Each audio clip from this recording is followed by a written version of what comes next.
Hey guys, I am Piyush Chaudhary. आज के इस वीडियो में डिस्कस करने वाले हैं विलियम शेक्सपियर के सोनेट 73। ये सोनेट बहुत सारे सिलेबस में शामिल है और इम्पॉर्टेंट भी है। पोएम को आगे पढ़ने से पहले थोड़ा विलियम शेक्सपियर और सोनेट के बारे में जान लेते हैं क्या होता है। विलियम शेक्सपियर ने टोटल 154 सोनेट्स लिखे थे और इनके सोनेट्स को 3 भाग में डिवाइड किया गया है।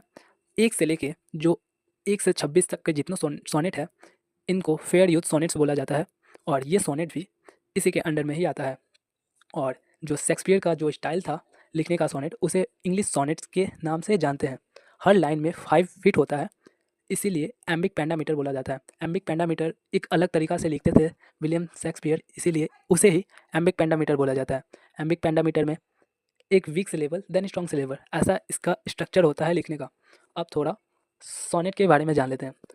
शॉर्ट पोएम्स को ही सोनेट बोला जाता है। हर सोनेट में 14 लाइन्स होते हैं। 14 लाइन में ही पोएट को समझाना रहता है पूरे पोएम को। हर सोनेट में 3 क्वार्टेन होता है एंड एक कपलेट होता है। हर कपलेट में 2 लाइन और क्वार्टेन में 4 line. 4 line 4 line 4 line 12 line and last में जो 2 लाइन बचा वो कपलेट होता है। कपल से याद रख सकते हो, टू कपलेट। एंड अब थोड़ा इंट्रोडक्शन दे देता हूँ इस सोनेट का। फर्स्ट क्वार्टेन में ओल्ड एज को कंपेयर किया गया ऑटम सीजन से। बुढ़ापे के समय को कंपेयर किया गया है ऑटम सीजन से। एंड सेकंड क्वार्टर में टॉयलाइट एक ऐसा समय होता है, शाम का एक ऐसा समय जब सूर सनसेट तो हो जाता है बट रोशनी अभी भी रहता है। इसमें रात रात को परछाई के रूप में डिपिक्ट किया गया है। एंड थर्ड क्वार्टर में ओल्ड एज को एक ऐसा फायर के रूप में कंपेयर किया गया है। एक ऐसा फायर जो कि अपनी लकड़ी को पूरी तरह जला चुका है, इसीलिए जो आग का फ्लेम है वो भी कम हो गया है। एंड आपने गौर किए होंगे, तीनों क्वार्टेन को एक नेगेटिव एंड ओल्ड एज को नेगेटिव दिखाया गया है, बट नेगेटिव एस्पेक्ट में दिखाया गया है। लेकिन हर एक इंग्लिश सोनेट में होता है, तीनों क्वार्टेन को तीनों क्वार्टेन में कई प्रॉब्लम्स होते हैं, बट लास्ट के जो कपलेट होता है उसमें रिजॉल्व हो जाता है। एंड ये हो गया इंट्रोडक्शन। अब चलिए पोएम को लाइन बाय लाइन एनालाइज करते हैं। This is the first quatrain, that time of year the mayst in me behold. ये लाइन, इस सोनेट को इस लाइन के वजह से भी जाना जाता है। That time of year thou mayst in me behold. Thou का मतलब होता है यू एंड मिस्ट का मतलब होता है मैं। ये एक आर्केइक इंग्लिश का वर्ड है। साल का वह समय तुम मुझ में देख सकते हो। When yellow leaves or none or few do hang upon those boughs which shake against the cold। बाउस मतलब होता है डालियाँ, branches of a tree. When yellow leaves or none or few do hang, जब पीले पत्ते होते हैं या कुछ नहीं होते हैं या थोड़े बहुत पत्ते होते हैं जो कि पेड़ की डालियों से लटके हुए रहते हैं, वो पत्ते काँप रहे होते हैं किसके खिलाफ? Against the cold. यहाँ पर बोल सकते हैं बाउस को पर्सोनिफाई किया गया है, क्योंकि वो इंसान थोड़ी है जो काँपेगा, डाल इंसान थोड़ी है जो काँपेगा। यहाँ पे हमें पता चलता है yellow leaves winter winter sorry autumn late autumn season में आते हैं एंड विंटर में सारे पत्ते झड़ जाते हैं। इससे हमें पता चल रहा है यहाँ पे ओल्ड एज को येलो लीव से ऑटम सीजन से दर्शाया गया है एंड कंपेयर किया गया है, एंड विंटर को डेथ से। Bare ruined choirs where late the sweet bird संग।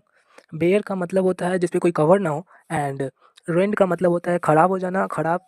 एंड कॉयर्स एक प्लेटफॉर्म होता है जहाँ पे लोग गाना गाते हैं, ग्रुप ऑफ पीपल, जहाँ पे एक ऐसा प्लेटफॉर्म होता है इस पे गिरजाघर गिरजाघर में जहाँ पे लोग गाना गाते हैं। बोल रहे हैं लेकिन इसके सारे पत्ते झड़ चुके हैं, सीज़न भी ख़त्म हो गया, चेंज हो गया, इसीलिए ये ट्री भी रुइंड हो गया है, ख़राब हो गया, बर्बाद हो गया है, बर्बाद जैसा लग रहा है।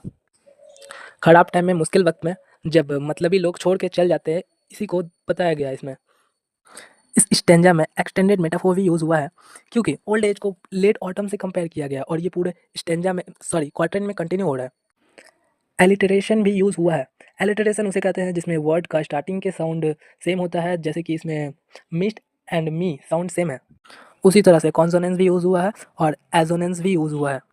इसी प्रकार से और भी एग्जाम्पल है एलिट्रेशन के, एजोनेंस के, कॉन्सोनेंस के पूरे क्वार्टर में। और यहाँ पे इमेजनरी भी यूज़ हुआ है। मेटाफोर के यूज़ से इमेज क्रिएट हो रहा है जो हमारे माइंड में। देन इंजाममेंट भी यूज़ हुआ है। इंजाममेंट उसे बोलते हैं जब एक लाइन ख़त्म हो गया हो, पर पोएम का दूसरा लाइन मूव मूव कर चुका है पूरे दूसरे लाइन पे, बट सेंटेंस का फिनिश नहीं हुआ है। जो जो सेंस है वो लाइन बाय लाइन कंटिन्यू हो रहा है।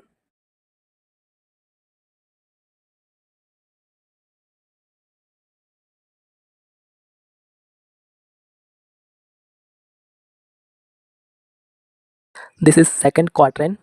In me thou seest the twilight of such day as after sunset faded in the west. हमें पता ही है सनराइज होता है ईस्ट से एंड सनसेट होता है वेस्ट में। कवि बोल रहे हैं मुझ में तुम दिन का उस समय को देख सकते हो, तुम मुझ में दिन का उस समय को देख सकते हो जब सनसेट फेडेड हो चुका है, सनसेट हो चुका है वेस्ट में। Which by and by black night doth take away, मतलब उस रोशनी को भी रात खत्म कर देगी। जैसे जैसे अंधेरा बढ़ रहा है वैसे वैसे रोशनी भी कम हो रहा है, कम हो जाएगा। अगेन यहाँ पे डेथ को पर्सोनिफाई किया गया है। Death second self that seals up all in rest, यहाँ पे नाइट को पर्सोनिफाई कर रहा है डेथ से। रात को आंखें बंद करके सो जाते हैं, डेथ बस हमें हमेशा के लिए आंखें बंद कर देता है। And night is temporary and death is permanent. और कभी ने इसमें डेथ नाइट को डेथ का सेकंड सेल्फ बोला है, रूप बोला है, शैडो बोला है। Third quatrain, in me thou seest the glowing of such fire that on the ashes on his youth doth lie, as the deathbed whereon it must expire, consumed with that which it was nourished by। तुम मुझ में उस आग के राख को देख सकते हो जो अपने यूथ के राख पर खड़ा है। कवि बोल रहे हैं मैं बिल्कुल उस आग की तरह हूँ, उस आग के चमक की तरह हूँ जो अपने यूथ के राख पर खड़ा है। मतलब पहला बात यहाँ पे अगेन पर्सोनिफाई किया गया है फायर को। जैसे कि एक आग जलती है तो उसका फ्लेम बहुत ऊंचा जाता है, वैसे ही एक इंसान का जीवन को यहाँ पे बताया गया है। जब छोटा होता है तो कम एनर्जी होता है एंड जब वो किशोर अवस्था में होता है तो उसका एनर्जी बहुत होता है, और उसका उम्र जैसे जैसे बढ़ता है और कम होते जाता है वैसे ही उसका एनर्जी। और एक दिन वो फिर ख़त्म हो जाता है, जहाँ से वो अपना जीवन व्यतीत किया वहीं पे वो ख़त्म हो जाता है। उसी तरह आग भी ख़त्म हो जाता है। आग जहाँ जहाँ जल रहा है लकड़ी भी ख़त्म हो रहा है, लकड़ी ख़त्म होगी आग भी ख़त्म हो जाएगा। आग जहाँ पर जल रहा है वहीं वहीं मर जाएगा, बिल्कुल उस इंसान की तरह जैसे कि वो अपना जीवन जहाँ पे व्यतीत किया वहीं पर वो भी ख़त्म हो जाएगा। जहाँ पर लास्ट लाइन में क्वार्टरन का लास्ट लाइन में यहाँ पर पैराडॉक्सिकल स्टेटमेंट है, आग उसी चीज़ को ख़त्म कर देता है जहाँ से वो नरिशमेंट पाई थी, जहाँ से शक्ति पाई थी, पावर पाया था। Now the final couplet, this thou perceivest which make thy love more strong, to love that well which thou must live ere long। E R E का मतलब होता है बिफोर इन टाइम, टाइम से पहले। कवि बोल रहे हैं तुम इस बात को समझो, तुम्हारे प्यार को और मजबूत बना देगा। किस बात को समझो जिससे तुम्हारा प्यार मजबूत बना देगा। मैं अब अपनी लाइफ के आखिरी स्टेज पर पहुंच चुका हूँ, जिसके बाद इस दुनिया को छोड़ दूंगा। इससे तुम्हारा प्यार और भी मजबूत होगा। मुझे तुम बहुत ही प्यार करो जिससे पहले कि तुम मैं हमेशा के लिए दुनिया को कभी बोल रहे हैं फॉर एग्जांपल हमारा एग्ज़ाम है, तो एग्ज़ाम में टाइम है तो हम टाइम को वैल्यू नहीं देते। जब एग्ज़ाम पास आ जाता है तब हम टाइम को वैल्यू देते हैं। तो टाइम चला जाता है तब हम, जब कोई लड़का फेल हो जाता है टाइम चला जाता है तब हमको याद आता है हाँ ये गोल्डन टाइम था, हमें अच्छे से यूटिलाइज़ करना था, पढ़ना था। तब हमें टाइम को वैल्यू पता चलता है। उसी तरह से इंसान का जीवन भी उसी तरह का होता है। जब वो ख़त्म हो जाता है, जब किसी को मालूम चलता है कि वो उसे कुछ होने वाला अब ये नहीं रहेगा, तब हमें उसे मिलने जाते हैं, उसके प्रति अच्छाई याद आती है। वही बोले हैं कभी, तुम इस बात को समझो कि मैं छोड़ के जा सकता हूँ, जितना प्यार करना है अभी कर लो, यही बोले। हम सबके लिए एक मैसेज है इस पोएम से। हम जब भी किसी से मिले तो अच्छे से मिले, प्यार से मिले, अपनापन से मिले। एंड थीम का बात करें तो इनका theme love, old age, mortality and nature meanings को अच्छे से बताया गया है। विलियम शेक्सपियर का जितना भी सोनेट है उसमें बोला जाता है, कई स्कॉलर्स का थ्योरी है, कई थ्योरी ऐसा है जिसमें बोला गया है जितना भी सोनेट लिखा गया है वो अपने फ्रेंड को, बेस्ट फ्रेंड को डेडिकेट करके लिखे हैं। और कई कई थ्योरी ऐसी भी है जिसे में स्कॉलर्स ने बोला है कि वो अपने प्रेमिका को डेडिकेट करके लिखे हैं। कोई भी थ्योरी 100% श्योर नहीं है, बट कोई भी एक थ्योरी जानकर रखना अच्छा है। कमेंट में बताओ तुम्हें कौन सा थ्योरी सही लगता है। सो गाइस, ये मेरा पहला एक्सप्लेनेशन वीडियो था। अगर कहीं पे डाउट हो या फिर मैं गलत बोला हूँ तो कमेंट बॉक्स में मेंशन करो। आज के लिए इतना ही। Thanks for watching.